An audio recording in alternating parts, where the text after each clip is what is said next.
یا رمضان یا شہر الہدی۔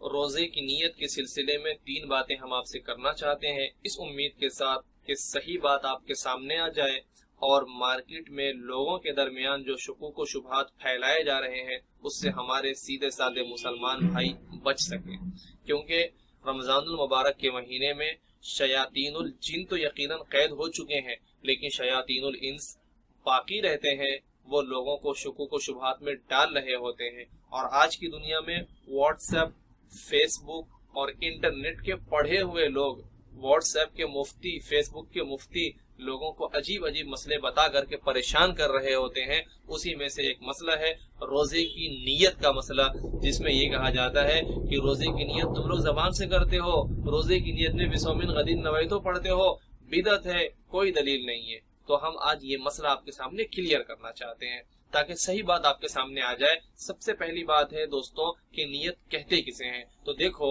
نیت ہے دل کے ارادے کا نام۔ ہم نے دل میں جو سوچا ہے وہی نیت ہے، اس کے علاوہ اور کچھ نہیں۔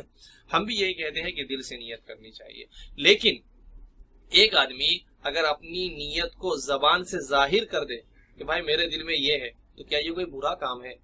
بالکل برا کام نہیں، بلکہ اس کے پیچھے دلیل موجود ہے، ایسا کرنا جائز ہے۔ خود سرور دو عالم صلی اللہ علیہ وسلم سے ثابت ہے، اما عائشہ صدیقہ رضی اللہ تعالی عنہ فرماتی ہیں کہ سرور دو عالم صلی اللہ علیہ وسلم ہمارے پاس اگر پوچھتے کہ کچھ ہے، ہم کہہ دیتی نہیں، کھانے کا نہیں ہے، تو فرماتے فإنی صائم۔ دن میں اگر کے پوچھتے کچھ ہے، کہتی نہیں، تو فرماتے انی صائم، میں روزے سے ہوں۔ تو دیکھا آپ نے، روزے کی نیت کا اظہار زبان سے کرنا سرور دو عالم صلی اللہ علیہ وسلم سے ثابت ہے۔ یہ حدیث صحیح مسلم کی ہے، باب جواز صوم النافلہ بنیت من النہار۔ اسی طرح یہ حدیث جامع ترمذی اور سنن ابن ماجہ کے اندر بھی ہے، اور فرقہ اہل حدیث کے امام البانی صاحب نے اس حدیث کو حسن صحیح کہا ہے۔ اسی طرح نیت کو زبان سے ادا کرنا، نیت کو ظاہر کر دینا اپنی زبان سے، اس بارے میں صحابی کا بھی عمل موجود ہے۔ صحیح بخاری میں امام بخاری جلد 1 صفحہ نمبر 257 پر ابو دردہ رضی اللہ تعالی عنہ کی حدیث نقل کرتے ہیں کہ ام دردہ کہتی ہیں کہ میرے شوہر ابو دردہ میرے پاس دن میں آ کر کے پوچھتے ہیں، حل عندکم شیئن، کہ تمہارے پاس کچھ ہے، حل عندکم طعام، تمہارے پاس کھانا ہے میں کھاؤں؟ کہتی نہیں، تو فرماتے فإنی صائم یومی ھذا، چلو آج کا میرا رہے گا روزہ۔ تو دیکھا آپ نے، روزے کی نیت کا زبان سے اظہار کر دینا نبی صلی اللہ علیہ وسلم سے ثابت، اور سرور دو عالم صلی اللہ علیہ وسلم کے صحابہ سے بھی ثابت، جیسا کہ ہم نے صحیح بخاری سے پڑھ کے بتایا۔ اور آگے سنیں، امام بخاری کہتے ہیں وَفَعَلَهُ ابو طلحہ وابو ہریرہ وابن عباس وحذیفہ، یہ عمل ابو دردہ کا اکیلے کا نہیں، بلکہ ابو ہریرہ، ابو حذیفہ اور حضرت عبداللہ ابن عباس اور ابو طلحہ کا بھی ہے۔ یہاں رک کر ہم آپ کو ایک بات بتائیں، فرقہ اہل حدیث کے لوگ حضرت ابو ہریرہ رضی اللہ تعالی عنہ کے بارے میں ایک عجیب بات کرتے ہیں، کہتے ہیں حضرت ابو ہریرہ سب سے پہلے اہل حدیث تھے، تو وہ حضرت ابو ہریرہ رضی اللہ تعالی عنہ زبان سے نیت کر رہے ہیں، جسے فرقہ اہل حدیث کے لوگ بدعت کہتے ہیں، اور کہتے ہیں اس پہ کوئی دلیل نہیں ہے۔ ایک بات۔ دوسری بات، حضرت ابو دردہ رضی اللہ تعالی عنہ کے بارے میں یہاں پر جو حدیث موجود ہے وہ یہ ہے فإنی صائم یومی ھذا، جبکہ حضور پاک صلی اللہ علیہ وسلم نے فرمایا فإنی صائم۔ تو 2 باتیں سمجھ آئی، ایک یہ کہ زبان سے نیت کا اظہار کر دینا جائز ہے، اور دوسرا یہ ہے کہ ایگزیکٹ وہی ورڈ ادا کرنا ضروری اور کمپلسری نہیں ہے جو حضور نے ادا کیے تھے، کیونکہ حضور نے فإنی صائم فرمایا، میں روزے سے ہوں، جبکہ صحابی فرما رہے فإنی صائم یومی ھذا، یعنی الفاظ آگے پیچھے ہو سکتے ہیں، کیونکہ نیت کے بارے میں اصل چیز ہے دل کا ارادہ، دل میں ہونا چاہیے وہ اصل چیز ہے نیت۔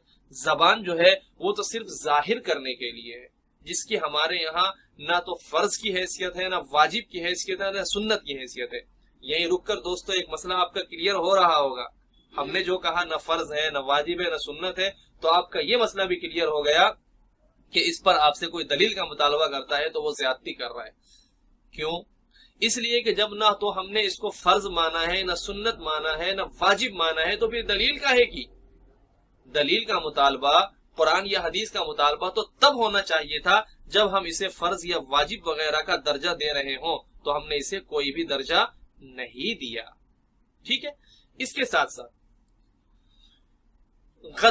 غد کے لفظ پر فرقہ اہل حدیث کے ایک بہت بڑے آدمی نے اعتراض کیا ہے. اگر کسی چھوٹے موٹے نے اعتراض کیا ہوتا تو ہم خاموش رہ جاتے کہ جانے دو، لیکن ایک بڑے آدمی، لال رومال اوڑھنے والے اور عرب کنٹری میں رہنے والے اور انٹرنیٹ کے ہیرو مانے جانے والے نے اعتراض کیا، اور بھونڈے انداز میں اعتراض کیا، ہنس کر اعتراض کیا. عام لوگوں کو تو لگے گا کہ اس نے روزے کی نیت پر اعتراض کیا، لیکن اللہ کے فضل سے مجھے لگا کہ اس نے خود پر اعتراض کیا ہے اور اس نے قرآن پر اعتراض کرنے کا لوگوں کو موقع دیا ہے. جی ہاں، بڑی توجہ سے ہماری بات کو سنیں. من شہر رمضان، میں کل کے روزے کی نیت کر رہا ہوں. اور سحری کب کی کھا رہا ہوں؟ نیت کب کی کر رہا ہوں؟ سحری کون سی کھا رہا ہوں؟ سحری آج کی کھا رہا ہوں، نیت کل کی کر رہا ہوں. اس کا مطلب انہوں نے یہ کہا کہ بِصَوْمٍ غَدٍ نَوَيْتُ کے ذریعے تم نیت کرتے ہو. غد کے معنی تو ہوتا ہے کل. سحری کھا رہے ہو آج کی، نیت کرتے ہو کل کی، اور ہنسا انہوں نے. اب سمجھ رہے ہیں ہماری بات کو؟ کیا کہا اعتراض کرتے ہوئے؟ کیا کہا کہ نیت کرتے ہو کل کی لیکن سحری آج کی کھا رہے ہو. تو سحری آج کی کھاؤ، نیت کرو کل کی، کیا مطلب؟ تو ان کو اصل میں یہ غلط فہمی اس وجہ سے لگی اور ان کو اعتراض کرنے کا موقع اس وجہ سے لگا کہ ان کو غد کا صحیح معنی معلوم نہیں. دوستوں، غد کا معنی جہاں پر آتا ہے ایگزیکٹ کل، جو ابھی آج کے بعد آئے گا، اسی طریقے سے غد کے معنی ہوتا ہے آگے آنے والا وقت. آگے آنے والا وقت، یہ بھی غد کا معنی ہوتا ہے. چنانچہ قرآن پاک سے یہ مسئلہ کلیئر ہوتا ہے. اللہ پاک نے فرمایا یا ایھا الذین آمنوا اتقوا اللہ ولتنظر نفس ما قدمت لغد. اے ایمان والو، اللہ سے ڈرو اور ہر شخص کو دیکھنا چاہیے کہ اس نے غد کے لیے کیا کیا. غد کے معنی مفسرین کرتے ہیں قیامت کے دن کے لیے کیا کیا.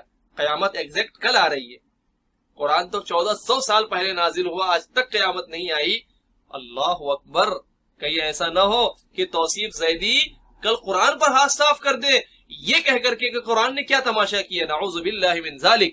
جس طریقے سے ان کو بِصَوْمٍ غَدٍ نَوَيْتُ میں غد پر اعتراض ہوا، یہ سمجھ کر کے کہ سحری آج کی کھا رہے ہو اور غد بول کر کے کل مراد لے رہے ہو، تو ان کو غد کا معنی پتا نہیں تھا، جس کی وجہ سے ہاتھ صاف کیا ہے بِصَوْمٍ غَدٍ نَوَيْتُ پر. ہمیں بہت ڈر ہے، واقعتاً بہت ڈر ہے، کہیں ایسا نہ ہو لال رومال اوڑھنے والے توصیف صاحب، عرب کنٹری کا نام لینے والے، سعودیہ کا نام لے کر کے لوگوں کے سامنے باتیں کرنے والے، کہیں ایسا نہ ہو قرآن کریم پر ہاتھ صاف کر دے. اور ان لوگوں سے کوئی یہ دور کی بات بھی نہیں ہے، کیونکہ اکثر و بیشتر یہی ہوا ہے. جی ہاں، اکثر و بیشتر یہی ہوا ہے کہ قرآن یا حدیث پر اعتراض کرنے والے لوگ وہی ہوئے ہیں جنہوں نے تقلید کو چھوڑا اور اپنے آپ کو خود کو تحقیق کی دنیا میں ڈالا اور بڑے اسکالر کہے جانے لگے. پھر وہی چکڑالوی بنے اور وہی حدیث کے انکار کرنے والے بنے، وہی پھر جا کر کے منکرین حدیث بنے. یہی لوگ ہیں. اس لیے ہمیں ڈر ہے، واقعتاً بہت ڈر ہے. اس لیے ہم اپنے سیدھے سادے مسلمان اور خاص کر فرقہ اہل حدیث کے بھولے بھالے مسلمان جن کو اہل حدیث بنایا گیا، ان سے ہم بہت ادب سے گزارش کرتے ہیں ایسے شخص کی بات بالکل مت مانو جس نے آج یہاں ہاتھ صاف کیا ہے، کل قرآن پہ ہاتھ صاف کرے گا، کیونکہ قرآن میں بھی ایگزیکٹ وہی ورڈ ہے. اور آگے چلتے ہیں دوستو غد کے ذریعے نیت کے اظہار پر، کہ غد یعنی کل کا ورڈ بول کر کے نیت کا اظہار کرنا، اس کا بھی حکم سرور دو عالم صلی اللہ علیہ وسلم نے دیا ہے. جامع ترمذی کی حدیث ہے، جامع ترمذی کی حدیث ہے کہ ایک دیہاتی صحابی نے آ کر کے چاند کے ہونے کی خبر دی. حضور پاک صلی اللہ علیہ وسلم نے ان سے پوچھا کہ کیا تم اللہ اور اللہ کے رسول کے بارے میں گواہی دیتے ہو؟ انہوں نے فرمایا بالکل دیتے ہیں. جی ہاں دیتے ہیں. تو اس وقت حضور نے فرمایا، حضرت بلال رضی اللہ تعالی عنہ کو بلا کر کے، یا بلال اذن فی الناس ان یصوموا غدا. بلال لوگوں میں جا کر اعلان کر دو کہ کل روزہ رکھیں. غور کرے دوستو ہماری بات پہ. صحابی کب آئے تھے؟ سورج ڈوب گیا، دن ختم ہو گیا، اب اگلا دن لگ گیا. چونکہ توصیف زیدی نے یہی تاثر دیا تھا نا کہ مغرب کے بعد ایک اگلا دن لگ جاتا ہے، اگلا دن آ گیا، تو مغرب ہوتے ہی اگلا دن لگ گیا، جس کو آج کہنا چاہیے.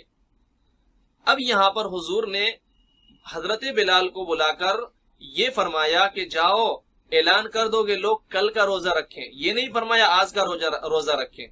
یہ خود اس بات کی دلیل ہے کہ غد کے معنی آگے آنے والا وقت ہوتا ہے، جس کو قرآن نے بھی سمجھایا ہے، لیکن قرآن فرقہ اہل حدیث کو سمجھ آنے والا نہیں ہے. اور اسی بات کو حدیث نے سمجھایا ہے، لیکن فرقہ اہل حدیث کے لال رومال اوڑھنے والے کو حدیث بھی سمجھ نہیں آتی، نہ قرآن سمجھ آتا، نہ حدیث سمجھ آتی، بس لوگوں کی واہواہی سمجھ آتی ہے۔ الجامع الکبیر، جامع ترمذی، باب ما جاء فی الصوم بالنہار۔ اور اسی طریقے سے غد کے ذریعے سے نیت کا اظہار کرنا، یہ ایک سلفی عالم کی کتاب کے اندر بھی موجود ہے، عبداللہ ابن صالح الفوزان، کتاب کا نام ہے احادیث الصیام، احکام و آداب۔ اس کے اندر بھی یہ چیپٹر موجود ہے، اور انہوں نے پیراگراف، پورا ایک سینٹنس ہے ان کا، انہوں نے لکھا ہے فمن خطر ببالہ انہ صائم غدا فقد نوى، کہ جس کے دل میں یہ بات گزر جائے، کھٹک آ جائے، اور دل میں یہ بات پیدا ہو جائے کہ وہ غدن، وہ کل روزے سے رہے گا، فقد نوى، تو یہ اس کی نیت ہو گئی۔ یہی بات مستدرک مجموع فتاوی ابن تیمیہ کے اندر بھی موجود ہے، جلد 3 صفحہ نمبر 171 پر۔ تو یہ بات بھی بالکل واضح ہو گئی کہ نیت کا اظہار کرنا بھی جائز، اور غد یعنی آگے آنے والے کل کا استعمال کرنا بھی جائز۔ وہ کل نہیں جو توصیف زیدی مراد لیتا ہے، بلکہ وہ کل جو قرآن نے سمجھایا ہے، وہ کل جو جامع ترمذی کی حدیث نے بتایا ہے۔ اور دوستوں ایک اور مزے کی بات بتاؤں، بہت مزے کی بات، جس پر یہ لوگ اعتراض کرتے ہیں، یہی بات ان کے عالموں نے بھی اپنی کتاب میں لکھ رکھی ہے۔ چنانچہ ہمارے سامنے ایک کتاب ہے اہل حدیث کے 10 مسئلے، اور لکھنے والے ہیں مولانا ابو یحییٰ امام خان نوشہروی، اور یہ کتاب چھپی ہے مکتبہ نظیریہ لاہور سے۔ اس کے صفحہ نمبر 70 پر لکھا ہے سحری کی دعا بصوم غد نویت من شہر رمضان۔ یہ واقعہ، یہ دعا ان کی کتابوں کے اندر بھی لکھا ہے۔ اگر واقعتاً فرقہ اہل حدیث کے لوگ دیانت والے ہیں، غیرت والے ہیں، اور واقعتاً ان کو ایک سچ بات کی تلاش رہتی ہے، تو پھر اگر انہوں نے اعتراض کیا ہمارے اوپر اور دنیا کے تمام مسلمانوں پر اعتراض کیا، تو پھر اپنے فرقے کی اس کتاب پر بھی اعتراض کریں، اپنے فرقے کی اس عالم کے خلاف بھی اعتراض کریں اور ویڈیو بنائیں۔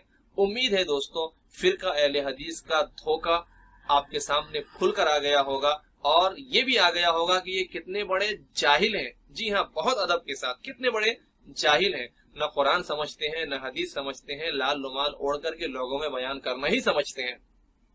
کیونکہ ہم نے یہ بتا دیا آپ کو، نیت کا اظہار زبان سے کرنا سرور دو عالم صلی اللہ علیہ وسلم سے ثابت، ان کے صحابہ کرام سے ثابت، اور غد کے معنی کیا ہوتا ہے قرآن سے بتایا، حدیث سے بتایا۔ غد کا استعمال اور غد بول کر کے نیت کرنا اور نیت کا اظہار کرنا، یہ خود سرور دو عالم صلی اللہ علیہ وسلم کی حدیث سے ثابت ہے، اور سلفی عالم کی کتاب کے حوالے سے ہم نے بتایا، اور ایگزیکٹ وہی دعا ہم نے ان کے فرقے کی کتاب، ان کے گھر کی کتاب سے بھی بتا دیا۔ امید ہے فرقہ اہل حدیث کا دھوکہ سمجھنے کے ساتھ ساتھ آپ مسئلے کی صحیح صورتحال سے بھی آگاہ ہو گئے ہوں گے۔